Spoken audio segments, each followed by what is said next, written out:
மன்ன- மன்னாவை பெற்றுக்கொள்ற சிலாக்கியத்தை கொடுத்ததுக்காக உமக்கு கோடி கோடி கோடி சோத்திரம் ஆண்டவரே. ஆண்டவரே, உம்முடைய வார்த்தைகள் எங்கள் இருதயங்களுக்குள்ள சென்று கிரியை செய்யட்டும் சுவாமி.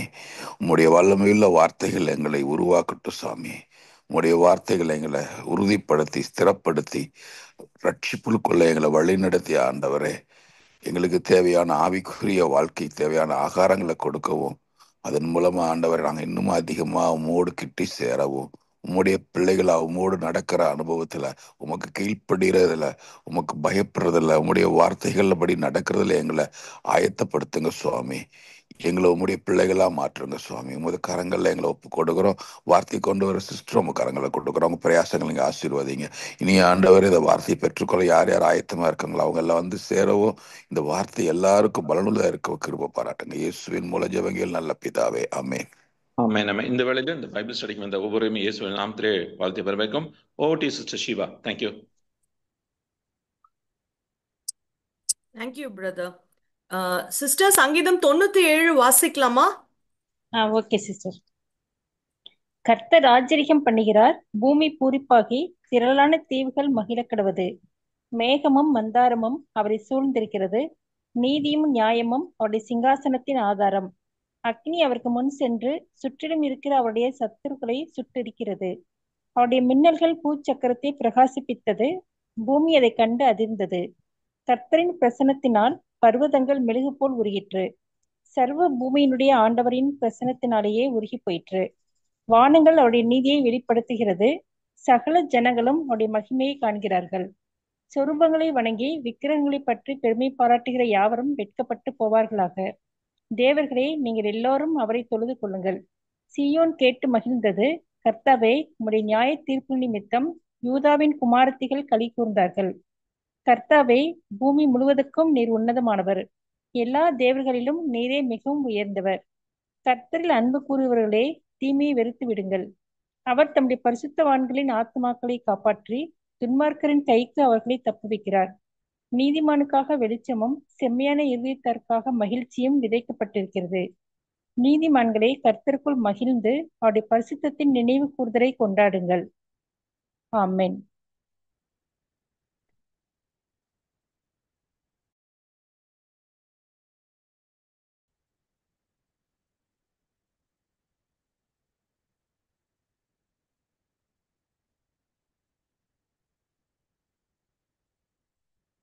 Price Lord. 1 minute, நான் ஷேர் பண்றேன். ஒரு இன்டர்நெட் இஷ்யூ இருக்கு, ஒரே ஒரு நிமிஷம்.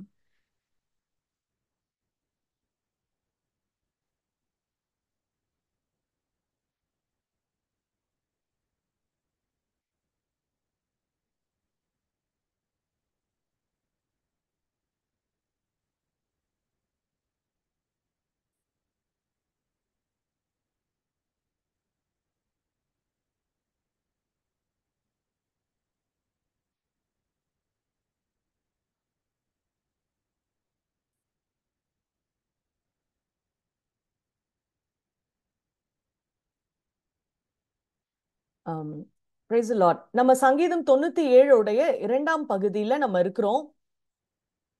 ஸோ இந்த 7ல இருந்து 12 வசனங்கள் வரைக்கும் நம்ம பார்க்கும்போது 7ஆம் வசனத்துல சொரூபங்களை வணங்கி விக்கிரகங்களை பற்றி பெருமை பாராட்டுகிற யாவரும் வெட்கப்பட்டு போவார்களாக.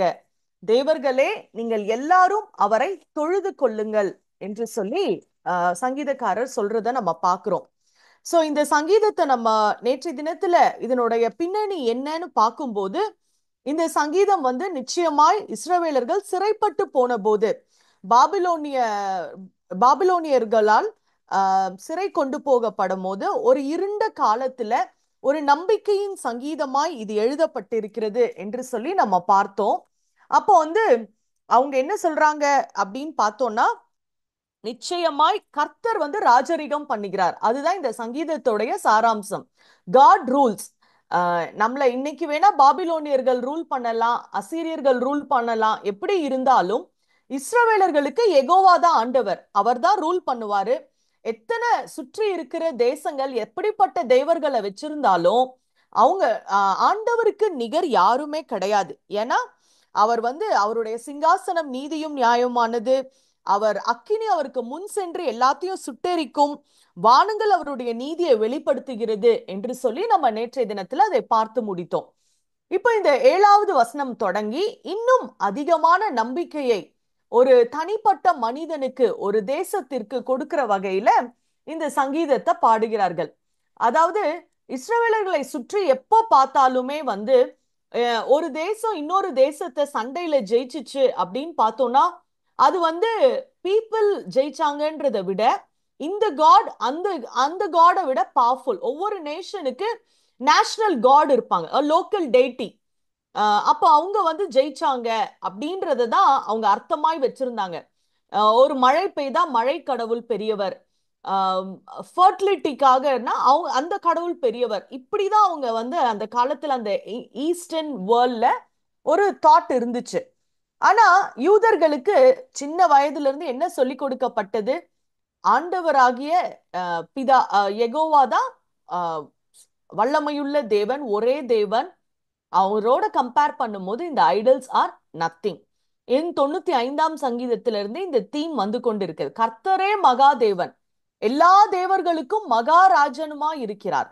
96ஆம் சங்கீதத்துல பார்க்கும்போது சகல ஜனங்களுடைய தேவர்களும் விக்கிரகங்கள் தானே, மத்த எல்லாமே வந்து நார்மல் ஜஸ்ட் கையால செய்யப்பட்ட விக்கிரகம் தான், கர்த்தரோ வானங்களை உண்டாக்கினார் என்று சொல்லி நம்ம பார்க்கிறோம்.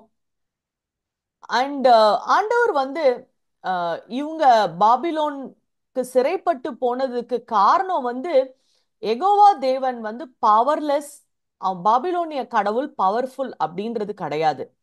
ஆண்டவர் ஒரு நோக்கத்திற்காக தன்னுடைய ஜனங்களை சிட்சிப்பதற்காக அவர்கள் செய்த பாவத்திலிருந்து அவங்க ஒரு மாற்றம் வரட்டும் அப்படின்னு சொல்லிதான் ஆண்டவர் அதை அனுமதித்தார். அப்போ வந்து பாபிலோனியர்களை வந்து மேதிய பெர்சிய ராஜ்யம் அடுத்த கட்டத்துல ஜெயிச்சுச்சு. அப்போ வந்து அது வந்து தீர்க்கதரிசிகளால உரைக்கப்பட்டது. அப்போ இஸ்ரவேல் வந்து ஏதோ ஒரு கட்டத்துல விடுதலையாக்கப்பட்டார்கள், மீண்டும் அவர்களுடைய சொந்த தேசத்திற்கு வந்தார்கள், ஆலயம் நிறுவப்பட்டது, எல்லாம் நடந்தது. சோ எல்லாமே எதை குறிக்கிறது என்றால் யெகோவா கடவுள் அவர் ஃபுல் கண்ட்ரோல் வச்சிருக்கிறார். He is in full control, he is only orchestrating everything அப்படின்றதுல ரொம்ப கிளியரா இருக்கிறோம். அண்ட் அதனாலதான் சொரூபங்களை வணங்கி விக்கிரகங்களை பெருமை பாராட்டுகிற எல்லாரும் வெட்கப்பட்டு போவார்களாக என்று சொல்லப்படுகிறது.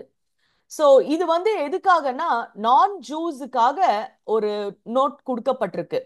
அதாவது எல்லாரும் வாழ்ற அந்த உலகத்துல யாரெல்லாம் ராங்கா ஃபால்ஸ் காட் வந்து ஹெல்ப் பண்ணுவாங்க, அவங்க ஹெல்ப் பண்ணுவாங்க, இது நமக்கு ஹெல்ப் பண்ணோம்னு நினைச்சா அது வந்து ஃபெயிலியர்.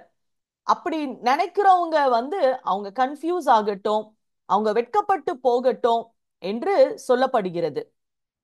சோ எப்படி அந்த ஆண்டவருடைய உடன்படிக்கை பெட்டிக்கு முன்பதாக தாகோன் விழுந்து வணங்குதோ அதே மாதிரிதான் யாரெல்லாம் வந்து ஆண்டவரை மறுதலித்து ஆண்டவரை ஒதுக்கி வைத்து வேற எதையாவது அவங்க வந்து ரொம்ப ஆரவாரித்து துதித்தாங்கன்னா அப்ப வந்து அது அது வேஸ்ட் மட்டும் கிடையாது, அவர்கள் வெட்கப்பட்டு போவார்களாக. அது வந்து அவங்களுக்கு பெரிய அவமானத்தை கொண்டு வரும் என்று சொல்லப்படுகிறது. அண்ட் இது வந்து இந்த ஐடலேட்ரிய ரொம்ப கொண்டாடி கொண்டிருக்கிற விக்கிரக வணக்கத்துல ரொம்ப என்ஜாய் பண்ணிட்டு இருக்கிறவங்களுக்கு ஒரு ஜெபமாக கூட இது இருக்கலாம். சங்கீதக்காரர் வந்து ஒரு நாள் இயேசு கிறிஸ்துவோடைய நற்செய்தி, அவருடைய அந்த வெளிச்சம், இந்த மாதிரி வாய் பேசாத காது கேட்காத இந்த விக்கிரகங்களை வணங்கி கொண்டிருக்கிற ஜனங்கள் மனம் மாறுவதற்காக ஏதுவாய் இருக்கும் என்பதை ஒரு அறிவுறுத்துகிற ஒரு வசனமாய் கூட இது இருக்கிறது. அது வந்து எவ்வளவு ஒரு தவறான காரியம். உண்மையுள்ள ஜீவனுள்ள தேவனுக்கு நேராய் ஜனங்கள் திரும்ப வேண்டும் என்ற பாரத்தை கூட இது கொடுக்கிறதா இருக்கிறது. அண்ட் இயேசு கிறிஸ்து நித்திய நித்தியமாய் அரசாட்சி செய்யும் போது அந்த காலம் வரப்போகுது. அப்போதான் வந்து இந்த ஐடல்ஸ் எல்லாம் எவ்வளவு பவர்லெஸ், எவ்வளவு ஃபால்ஸான ஒரு விஷயங்கள் என்பது புரியும் என்று சொல்லப்படுகிறது. அண்ட் இது ஏசாயா 2 அந்த வசனங்களோடு இந்த வசனங்கள் ஒப்பிடப்படுகிறது. அந்த 2ஆம் அதிகாரம் ஏசாயால பூமியை தத்தளிக்க பண்ண கர்த்தர் எழும்பும் அந்நாளில் கன்மலை வெடுப்புகளில் புகுந்து கொள்ளும்படி மனுஷன் பணிந்து கொள்ள தனக்கு உண்டாக்கி இருந்த வெள்ளி விக்கிரகங்கள், பொன் விக்கிரகங்கள் எல்லாவற்றையும் எரிந்து போடுவான் என்று சொல்லப்படுகிறது. சோ புதிய ஏற்பாட்டுல நம்ம பார்க்கும்போது மத்தேயு 4:10 உன் தேவனாகிய கர்த்தரை பணிந்து கொண்டு அவர் ஒருவருக்கே ஆராதனை செய்வாயாக. நம்ம எதெல்லாம் சர்வ் பண்றோமோ, எதை மேன்மைப்படுத்துகிறோமோ அனைத்தும் விக்கிரகத்திற்கு ஈக்குவல் தான். ஆண்டவரை எதெல்லாம் ரீப்ளேஸ் பண்ணுதோ நம்ம வாழ்க்கையில, அது பணமோ பதவியோ ஒரு என்டர்டெயின்மெண்ட்டோ புகழோ பர்சனல் சக்சஸோ, நம்ம ஒரு விக்கிரகத்தை வடித்து வைத்து தான் வணங்கணும்னு கிடையாது. Everything is a Idol. அப்போ அப்படி எதையாவது நம்ம மேன்மை பாராட்டணும்னா வெட்கப்பட்டு போவோம் என்று சொல்லப்படுகிறது. சோ இது எல்லா மாடர்ன் ஐடலேட்ரி இன்னைக்கு இருக்கிற உலகத்துல ஏசு கிறிஸ்து இல்லாம என்ன டீச்சிங் இருக்கோ, ஆன்டி கிறிஸ்டியன் வர்ஷிப் அப்படின்னு சொல்லப்படுறது, அது அனைத்துமே அது ஒரு ஃபெயிலியர், ஒரு அவமானத்துல தான் முடியும் என்று நாம் பார்க்கிறோம். 8ஆம் வசனத்துல சீயோன் கேட்டு மகிழ்ந்தது, கர்த்தாவே உம்முடைய நியாய தீர்ப்புகளின் நிமித்தம் யூதாவின் குமாரத்திகள் களி கூர்ந்தார்கள். விக்கிரகத்தை வணங்குகிறவர்கள் வெட்கப்பட்டு போவாங்க. ஆனா ஆண்டவரை நம்புகிற பிள்ளைகள் அவங்க அவங்க மகிழ்ந்து களி கூறுவார்கள் என்று சொல்லப்படுகிறது. சோ ஆண்டவர் எப்படிப்பட்டவர்? அவர் ராஜரிகம் செய்கிற தேவன், நீதியும் நியாயமும் அவருடைய சிங்காசனத்தின் ஆதாரம் என்பதை புரிந்து கொண்டிருக்கிற ஜனங்கள் ஒருபோதும் வருத்தப்பட மாட்டாங்க, ஒருபோதும் கலங்கி நிற்க மாட்டாங்க. they will be glad. ஏன்னா என் ஆண்டவர் நீதி உள்ளவர். அது யூதா குமாரத்திகளை களி கூற வைக்கும். இது ஒருவேளை இஸ்ரவேல் மறுபடியும் மறுசீரமைக்கப்படுகிற அந்த காலகட்டத்தை கூட குறிக்கலாம். ஏசாயா 45 நம்ம பார்க்கிறோம், விக்கிரகங்களை உண்டு பண்ணுகிற அனைவரும் வெட்கப்பட்டு ஏகமாய் கலங்கி போவார்கள். 45:17 இஸ்ரவேலோ கர்த்தராலே நித்திய ரட்சிப்பினால் ரட்சிக்கப்படுவான். நீங்கள் என்றென்றைக்கும் உள்ள சதா காலங்களிலும் வெட்கப்படாமலும் கலங்காமலும் இருப்பீர்கள். ஆண்டவருடைய பிள்ளைகள் என்றென்றைக்கும் ஒரு வெட்கமோ ஒரு கலக்கமோ இருக்காது. அதற்கு பதிலாக அவர்கள் மகிழ்ந்து களி கூறுவார்கள். சோ எங்கெல்லாம் விக்கிரகத்தை வணங்குகிறவர்கள் அவங்க தள்ளப்படுவார்கள். ஆனா ஆண்டவருடைய பிள்ளைகள் ஆண்டவர் பெரியவர் என்று அவருடைய நியாய தீர்ப்பின் நிமித்தம் சந்தோஷப்படுவார்கள். இந்த யூதாவின் குமாரத்திகள் என்று சொல்லும் போது ஒரு நிறைய பழையற்பாட்டு பகுதியில ஒரு ஜெயம், ஒரு வார் ஜெயிச்சாங்கன்னா ஒரு சந்தோஷமான நிகழ்வுகள்ல பெண்கள் எல்லாம் சேர்ந்து ஒரு ஆடல் பாடல், அது ஒரு ஹாப்பி சர்க்கம்ஸ்டன்சஸ்ல அவங்க எல்லாம் ஜாய்ஃபுல்லா கொண்டாடுறத நம்ம பாக்குறோம். சோ அதை குறிக்கிறதா இருக்குது. சோ எப்படி ஆண்டவர் அவர் ஒரு pillar of cloud and fire, அவர் இஸ்ரவேலுக்கு அப்படி ஒரு வெளிச்சமா இருந்தாரு. ஆனா அதே நேரத்துல எகிப்தியருக்கு அது இருளாய் இருந்தது. அதேதான் ஆண்டவராகிய இயேசு கிறிஸ்துவனுடைய ராஜ்யத்துல விசுவாசிகளுக்கு மிகுந்த சந்தோஷம், களி கூறுதல். ஆனா அவருடைய எதிரிகள், ஆண்டவருக்கு எதிராய், ஆண்டவருடைய பிள்ளைகளுக்கு எதிராய் செயல்படுறவங்க தான் பயந்து கலங்குவாங்க அப்படின்னு சொல்லி பாக்குறோம். சகரியா 9:9 சியோன் குமாரத்தியே மிகவும் களி கூறு, எருசலேம் குமாரத்தியே கெம்பீரி என்று சொல்லப்படுது, உன் ராஜா வருகிறார் என்று சொல்லப்படுகிறது. எல்லாம் அதாவது சியோன் குமாரத்தி, எருசலேம் குமாரத்தி, யூதாவின் குமாரத்தி என்று சொல்லும் போது the entire common people, ஒவ்வொருத்தருமே the normal people நீங்க ஜாய்ஃபுல்லா இருங்க என்று சொல்லப்படுகிறது. 9ஆம் வசனத்துல கர்த்தாவே பூமி முழுவதுக்கும் நீர் உன்னதமானவர், எல்லா தேவர்களும் நீரே மிகவும் உயர்ந்தவர் என்று சொல்லி நம்ம பார்க்கிறோம். அப்போ இப்போ ஆண்டவர் எவ்வளவு உயர்ந்தவர் அப்படின்னு சொல்லப்படுகிற அந்த வாக்கியத்திற்கும் ஆண்டவரையே நோக்கி ஆண்டவர்கிட்டயே அட்ரஸ் பண்றது, ஆண்டவரே நீர் பெரியவர் அப்படின்னு சொல்லி இந்த வசனம் சொல்லுது. addresses God directly, praising and extolling him as exalted far above all gods. இது எபேசியர், அந்த எபேசியர் 1ஆம் அதிகாரம் 20-21 நம்ம பார்க்கிற அந்த வசனத்துக்கு ஒப்பாக இருக்கிறது. அவரை உன்னதங்களில் தம்முடைய வலது பாரிசத்தில் உட்காரும்படி செய்து எல்லாவற்றையும் அவருடைய பாதங்களுக்கு கீழ்ப்படுத்தி எல்லாவற்றையும் எல்லாவற்றாலும் நிரப்புகிறவருடைய நிறைவாகிய சரீரமான சபைக்கு அவரை எல்லாவற்றிற்கும் மேலாக தலையாய் தந்தருளினார். He is above all power, might, dominion என்று சொல்லி நம்ம பார்க்கிறோம். அதேதான் இந்த வசனம் சொல்லுகிறது. அவர் பூமி முழுவதுக்கும் உன்னதமானவர், எல்லா தேவர்களிலும் அவரே மிகவும் உயர்ந்தவர் என்று சொல்லி. அதனால 10ஆம் வசனத்துல கர்த்தரில் அன்பு கூறுகிறவர்களே தீமையை வெறுத்து விடுங்கள். Those who love the Lord hate evil. அவர் தம்முடைய பரிசுத்தவான்களின் ஆத்துமாக்களை காப்பாற்றி துன்மார்க்கரின் கைக்கு அவர்களை தப்புவிக்கிறார் என்று சொல்லி பார்க்கிறோம். அப்ப சங்கீதக்காரர் என்ன சொல்றாருன்னா, ஆண்டவரை நம்ம நேசித்தோம்னா கர்த்தரில் அன்பு கூறுகிறவர்களே என்று சொல்லி இஸ்ரவேலர்களுக்கு ஒரு நோட் கொடுக்கப்படுகிறது. நீங்க ஆண்டவரை நேசிக்கிற பிள்ளைங்க, நீங்க என்ன பண்ணிருங்க, தீமையை வெறுத்து விடுங்க. ஏன்னா ஆண்டவருடைய ராஜ்யபாரம் அதனுடைய ஆதாரம் நீதியும் நியாயமும். அப்ப ஆண்டவரை நேசிக்கிற பிள்ளைகளுக்கும் அதே குணம் தான் இருக்கணும். You should have a heart for righteousness and justice. அப்ப ஆண்டவரை அன்பு கூறுகிற பிள்ளைகள் தீமையை வெறுக்கணும். Love for God and hatred for sin go together. நான் ஆண்டவரை நேசிச்சா நிச்சயமாய் பாவத்தை வெறுப்பேன். ரெண்டுமே ஒன்னோடு ஒண்ணு, ஒரே காயினோடைய ஒரே சைடு. அப்போ அந்த பீரியட்ல ஆண்டவருடைய பிள்ளைகள் இந்த கட்டளையை அவங்க கை கொள்ளவில்லை. அதனாலதான் அவங்க சிறை அனுபவத்திற்கு ஒப்பு கொடுக்கப்பட்டாங்க. சோ அது ஆண்டவரை நேசிக்கிறது ஆர் ஏதோ ஒரு வகையில ஆண்டவர்கிட்ட நம்மளுடைய நேசத்தை வெளிப்படுத்துறது ஆர் நேசிக்கிற மாதிரி நடிக்கிறது ரொம்ப easy. It is easy to be loving.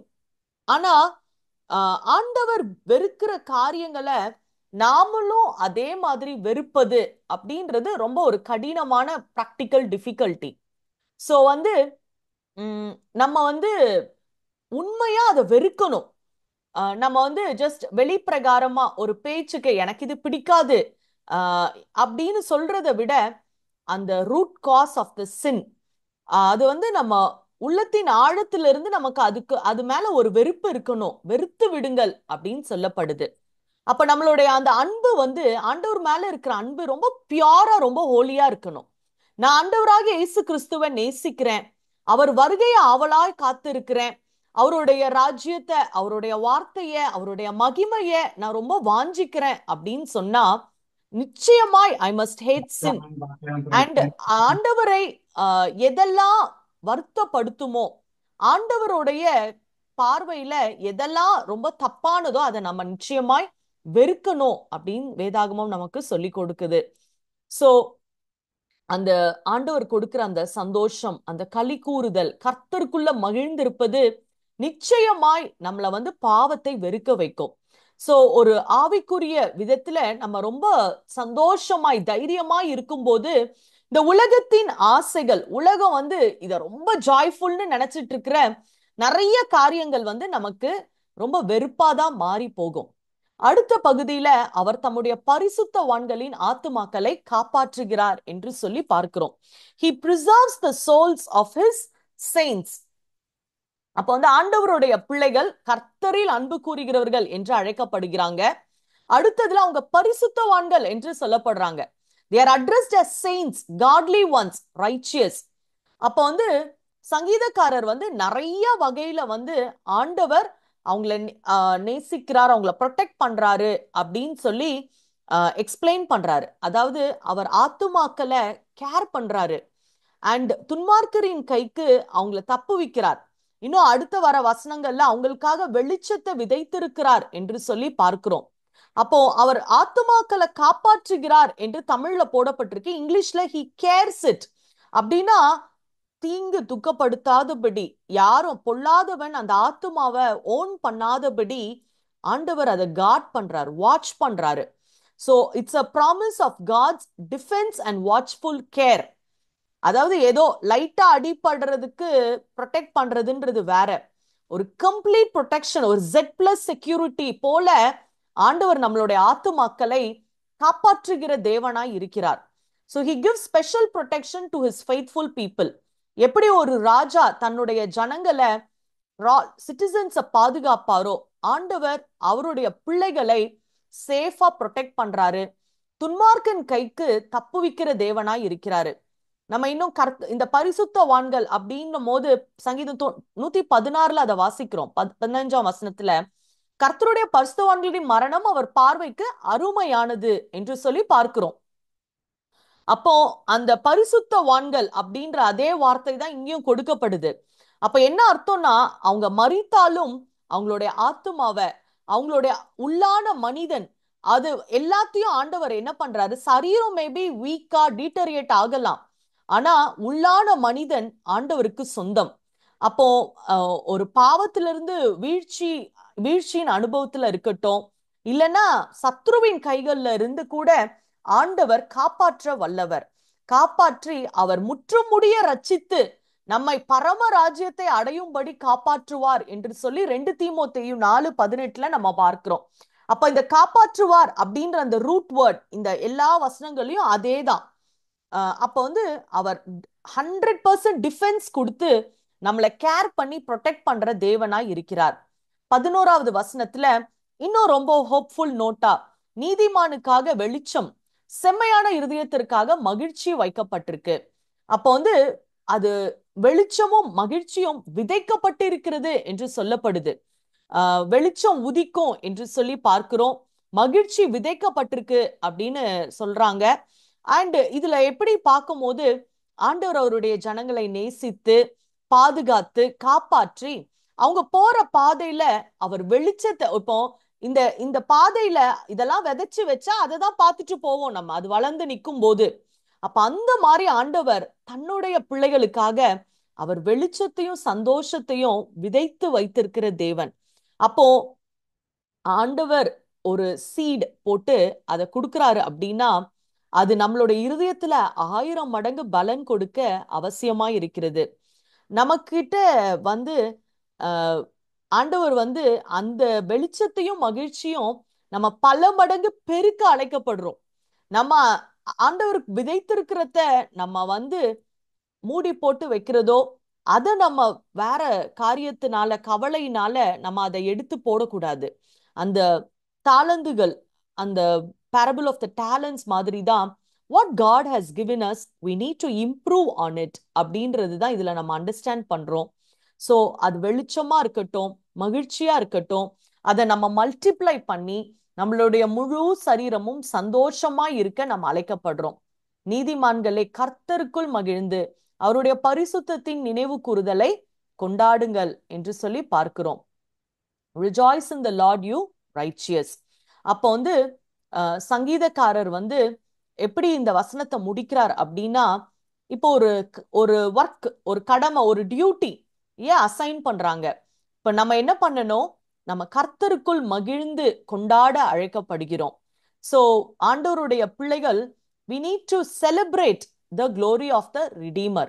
ஆண்டவர் எவ்வளோ கிரேட், ஆண்டவர் எவ்வளோ நல்லவர் அப்படின்றது, அவரை ஆராதிக்க, அது வந்து ஆண்டவர் எனக்கு என்ன செய்தார் என்பதை காட்டிலும் ஆண்டவர் எப்படிப்பட்டவர் என்பதை அறிந்து அவருக்கு நம்ம நினைவு கூறுதலை கொண்டாட அழைக்கப்படுகிறோம். பிலிப்பியர் 3 நம்ம வாசிக்கிறோம், சந்தோஷமா இருங்கள், கர்த்தருக்குள் மறுபடியும் சொல்லுகிறேன் என்று சொன்ன போல நம்ம அனுபவிக்கிற எல்லா ஆசீர்வாதங்களும் it should go back to God. அவர்தான் அதனுடைய ஊற்று, அவர்தான் அதனுடைய காரணம் அப்படின்னு சொல்லி, எப்படி அந்த ரிவர்ஸ் எல்லாம் தனி அந்த ஊற்றுக்கே திரும்ப போய் விழுமோ, அதே மாதிரி all happiness should return to God in joyful celebration. So நம்மளுடைய சந்தோஷம், நம்மளுடைய ஆராதனை, நம்மளுடைய நன்றி செலுத்துதல் வந்து சந்தோஷத்தினால் நிரம்பி இருக்கணும், ஏதோ கடமையா இல்லாம. we should remember God's holiness. ஆண்டவர் வந்து எவ்வளோ ஒரு holy God அப்படின்னு சொல்லி நம்ம வந்து யோசிச்சாலே we are able to thank him. சங்கீதம் 97:1 எப்படி ஆரம்பிக்குது, பூமி பூரிப்பாகி திரளான தீவுகள் மகிழ கடவுது என்று ஆரம்பிக்கிற முதல் வசனம் 12ஆம் வசனத்திலையும் அப்படிதான் முடிவடைகிறது. கர்த்தருக்குள் மகிழ்ந்து கொண்டாடுங்கள் என்று சொல்லி முடிகிறது. So we are called to celebrate our God in joyful worship. இதுல நம்ம சின்ன டேக்அவே தாட்ஸா நம்ம பார்க்கும்போது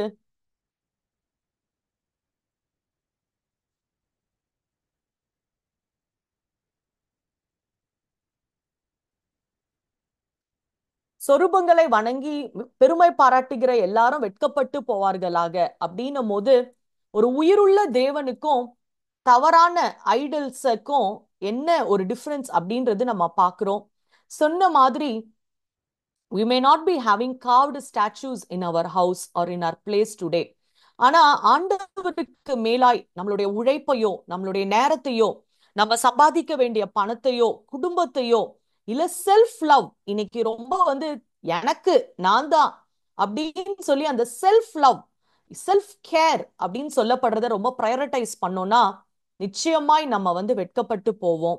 ஆண்டவர் மகிமைப்படும் போது எல்லாவித தவறான நம்பிக்கைகளும் வீக் அண்ட் எம்டியா இருக்கும். Exclusive loyalty to God, undivided attention to காட நம்ம கொடுக்க நம்மளை அர்ப்பணிப்போம். இன்னைக்கு காலை வேளையில நம்ம நம்மளை ஒரு கேள்வி கேட்கலாம். வாட் ஆம் I most devoted to today?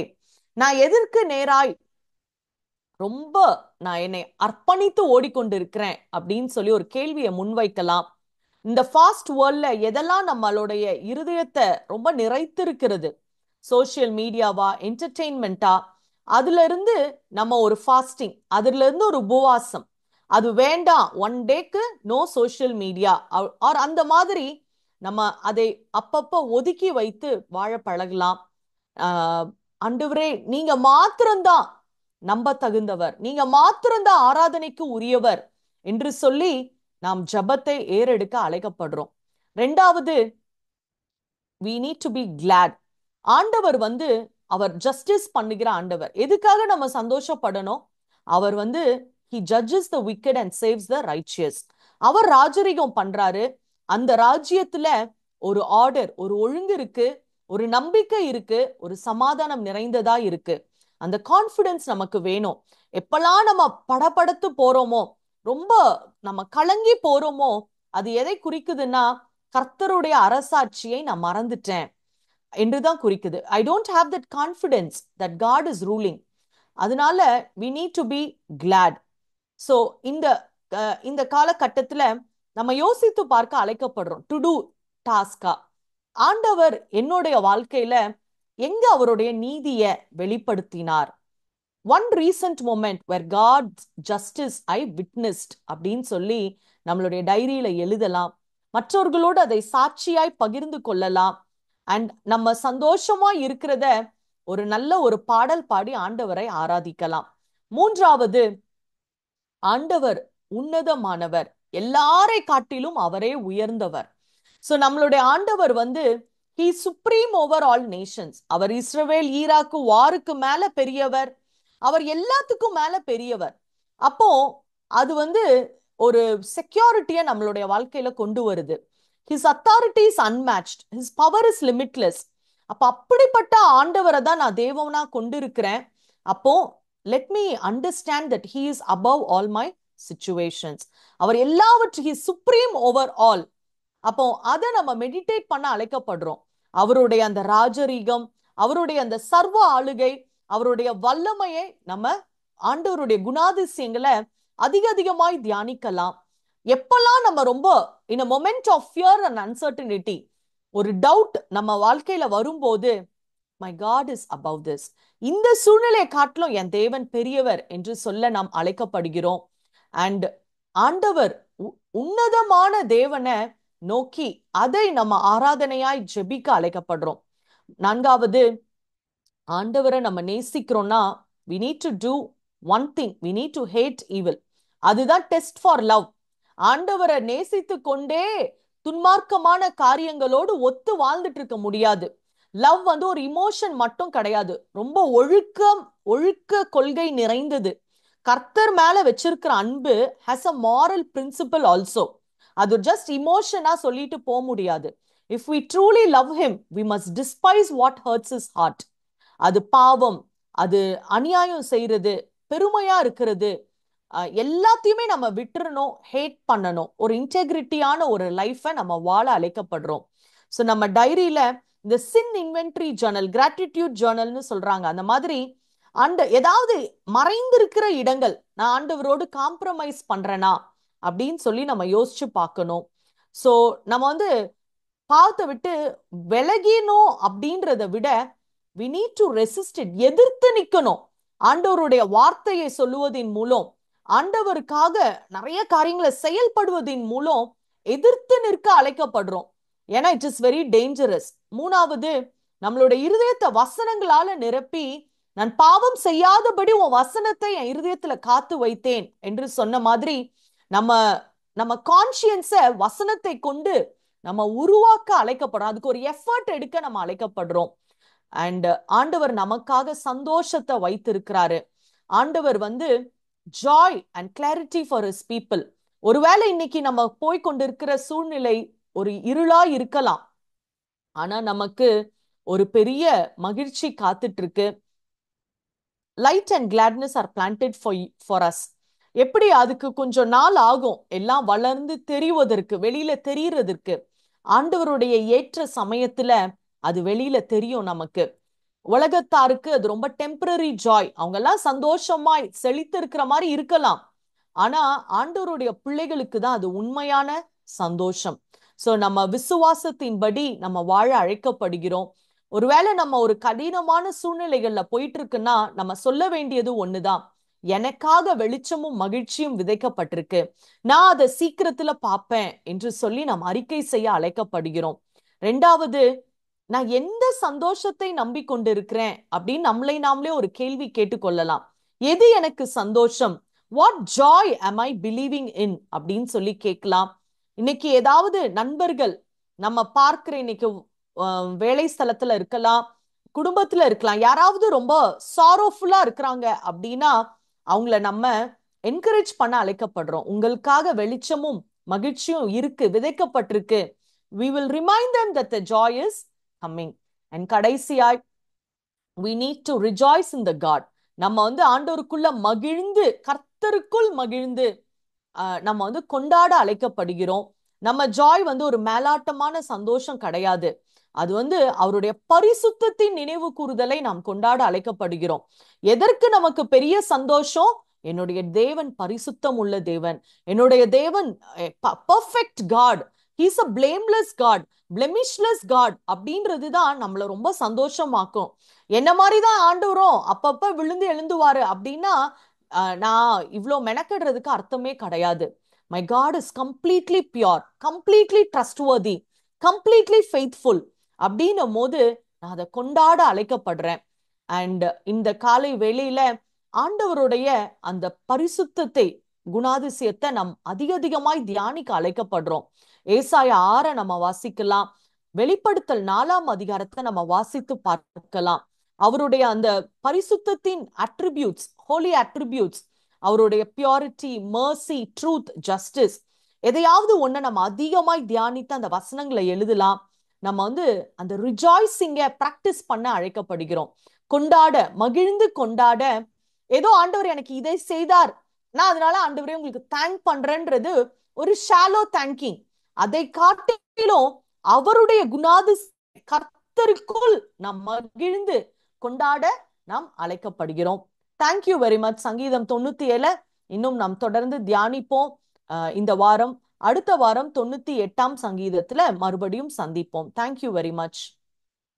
Thank you so much sister. இந்த வேளையிலும் நம்மளுடைய வரக்கூடிய வாரத்தில் எல்லா ஊழியங்களுக்காக பாஸ்டரோட மிஷன் ட்ரிப் முடிச்சு அவர் திரும்பி வர்றாரு. அவரோட பிரயாண கிருபைக்காகவும், நம்மளுடைய சர்ச் வெல்பீயிங்காகவும், சர்ச் பிளான்டேஷனுக்காகவும், சர்ச்சோட பில்டிங்காகவும் தொடர்ந்து சிஸ்டர் சுகந்தி சிஸ்டர் ஜெபம் பண்ணும்படி கேட்டுக்கொள்கிறேன். தேங்க்யூ.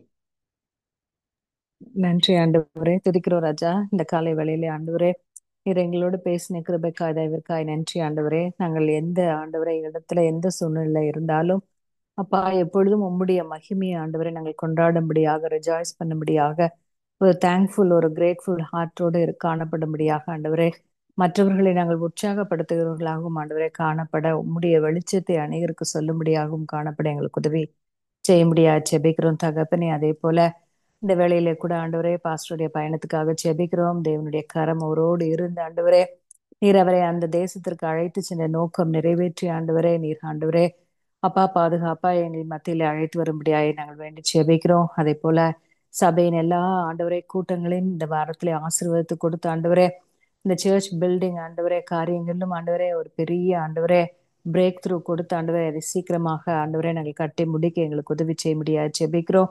தேவன் ஆண்டவரே பெரிய காரியங்களை ஆண்டவரே செய்து ஆண்டவரே எப்பொழுதும் உம்முடைய சமூகத்துல உம்முடைய மகிமையை ஆண்டவரே நாங்கள் கொண்டாடும்படியாக ரிஜாய்ஸ் பண்ணும்படியாக நாங்கள் ஒவ்வொருவரும் காணப்படும்படியாக எங்களுக்கு உதவி செய்து கொடுத்த சிஸ்டரை ஆண்டவரை ஆசீர்வதியும் தொடர்ந்து அநேகருக்கு ஆசீர்வாதமாக எடுத்து பயன்படுத்தும்.